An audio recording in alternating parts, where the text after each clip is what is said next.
Another day, another story. Slamming the door slightly, Danique ran out into the garden, his eyes tearful and his face burning. He walked down the path to a large lilac bush, where an elderly grandmother was resting on the garden bench. Danique slumped carelessly on the bench, turning his back to the old woman. He did not feel like talking. So for some time he sat deep in his sorrowful thoughts and sobbed softly. "Who hurt you?" Grandma cautiously asked. "No," said his grandson, "no one." And after a short silence he added, "I was punished." "Aha," stretched out the grandmother, "it's a good thing." "What's good if it hurts?" Danique squeezed out through his tears. "The punishment is a great good for you, my boy," she said, gently stroking his grandson on the shoulder. "I know all," still not turning to face his grandmother, the boy brushed her off. "Grown-ups talk like that. They don't care, they're not being punished." "And grown-ups tolerate punishment," said Granny thoughtfully. "For us humans, it is necessary to understand the way of God and not to fall into eternal perdition." Danica had heard many times that punishment was necessary for correction, but he would not accept it when he had to go through it. "If the punishment does not change your thoughts, it will be in vain for you," she spoke again, "you must repent and change." After these words there was silence.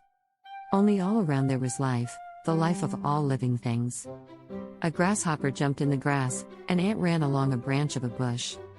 Danique sat and thought, it's good for them, animals and insects, nobody punishes them. Grandma was the first to break the silence. "Let me tell you how, as a girl of 10, I had to participate in the punishment of a cow." "A cow?" Danique turned around. "Yes," smiled Grandma, "we punished the simplest cow." And, taking advantage of her grandson's attention, Grandmother began her story. "Our neighbor was going into town and would not be back until evening, so she asked me to milk her cow. A cow is like a cow, why not milk it? I learned how to milk since I was 7 years old. So, I came to the yard at dinner time to milk a cow. At first everything seemed fine. The cow stood quietly at the trough, then she turned her head and started sniffing me. And she didn't like me, because she kicked the bucket hard with her hind leg. The milk all spilled, and I managed to bounce back. But the cow didn't let me go any further, on the contrary, she put her horns out at me.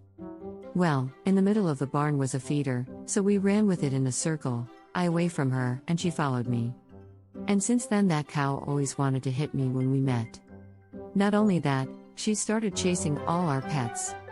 One day my mother asked her neighbor, "Do something about your cow. Are we just going to keep jumping over the fence?" But what could the landlady do? Nothing. And so one day we in the family held a council among our brothers and sisters and came up with the idea that we would punish the cow. Even though it was a hot summer, I put on a cotton tulu and took a stick with me. My brothers and sisters also took a stick with them and huddled in the bushes. When I appeared in the pasture by the herd in full view, that cow came straight to me. I stepped back a little to the bushes and lay down on the ground. The cow came up and pushed me with its horn in the side. And then we put our plan into action.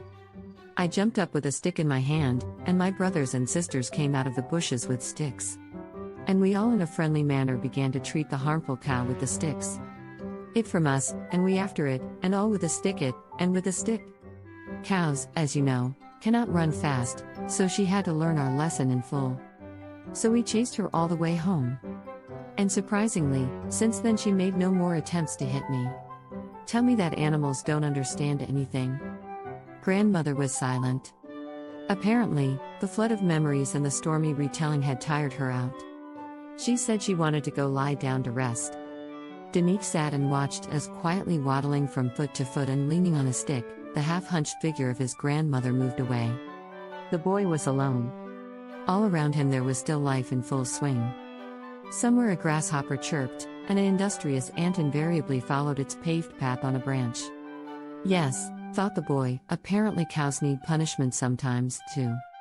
And then an interesting thought occurred to him, can disobedient cows also go to hell? I've never heard of such a thing. And I haven't heard that good cows go to heaven, either. If cows can't go to heaven, then why punish them? Why should they care about the right way? After a little hesitation, the boy decided to find out from his grandmother. Forgetting his recent sorrows, The boy rushed to the house. When he peeked into his grandmother's room, he saw that she was sweetly dozing, comfortably nestled on the sofa. Danique tiptoed over and touched the old lady's shoulder. The grandmother looked up. "What is it? What do you want?" "Grandma," almost in a whisper asked his grandson, "do cows also go to hell for their sins?" "No," Granny mumbled wearily, putting her head down on the pillow, "not to hell. The sick cows go to the meatpacking plant."